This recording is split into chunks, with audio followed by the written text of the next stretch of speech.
There's a specific feeling that hits sometime in late August. You can't quite name it when it arrives. It's not sadness exactly. It's more like a quiet accounting. Summer is ending, and somewhere in the back of your mind, you're doing the math. What did I actually do with that time? And the answer, if you're honest, is usually some version of not much. Slept late, scrolled a lot, hung out, watched things, waited for something to happen that didn't happen. And then September shows up and you tell yourself you'll do better next time. But the thing that nobody says out loud, next time has already happened several times, and the summer after that will happen the same way, unless something actually changes, not in your circumstances, but in how you treat the time before it arrives. This isn't about hustle or filling every hour with productivity and refusing to rest. Summer is supposed to have space in it. That's fine. That's actually part of what makes it useful. But there's a difference between rest and disappearing, between recharging, just running out the clock. And most people, if they're honest, aren't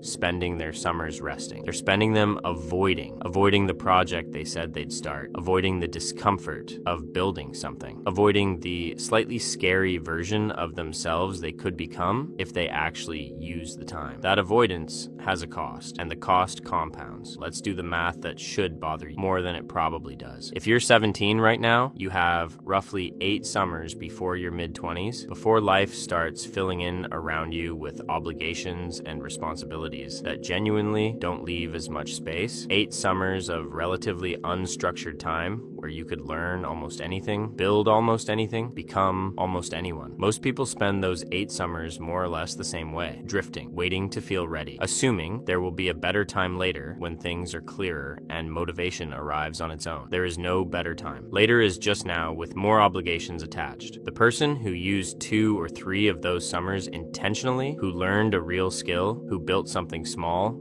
who read the books, who got uncomfortable on purpose, that person arrives at 25 as a completely different human being than the one who waited. Same age, radically different position, and from the outside, it looks like talent or luck, but it isn't. It's just what a few summers of actual intention compounds into. So what does using a summer actually look like? Because I want to be concrete about this. It doesn't look like a rigid schedule where every hour is accounted for and you're grinding from morning to night with no room to breathe. That's not sustainable, and it's not what I'm describing. It looks like one thing, one real thing you decide this summer is going to move forward. One skill, one project, one area of your life you're going to take seriously for these 3 months, just one. Because the mistake most people make, and it's the same mistake whether you're 15 or 25, is trying to fix everything at once, doing nothing well, and ending up back where you started with a longer list of things you didn't do. Pick one. It could be learning to edit video, learning to code, getting physically in the best shape you've been, reading 10 books in a specific area you've been curious about, starting the YouTube channel, building the small business idea that's been sitting in your head for 2 years collecting dust, writing the thing, learning the language. Whatever it is, like, pick it before summer starts, because once you're inside the unstructured time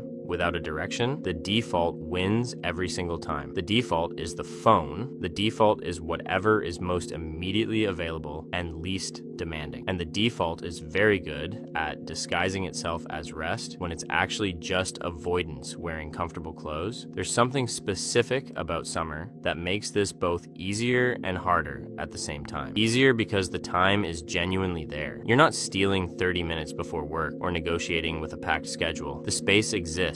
That's rare, and most people don't recognize it as the asset it is until it's gone. Harder because unstructured time without intention becomes entropy almost immediately. The days blur. Monday feels like Saturday. You lose the thread of what you were trying to do. You look up and 3 weeks have passed and you're not sure what happened to them. The fix for this is almost embarrassingly simple. Give the summer a shape, not a rigid one. Just enough structure that the days have direction. Wake up at a consistent time. Have a block in the morning before the day gets away from you where you work on the one thing, an hour, maybe 2. Everything else can be flexible, but that block is non-negotiable. It happens before the scroll, before the plans, before the day fills itself in with whatever is loudest. That one block every morning for 3 months, do the math on what that actually produces.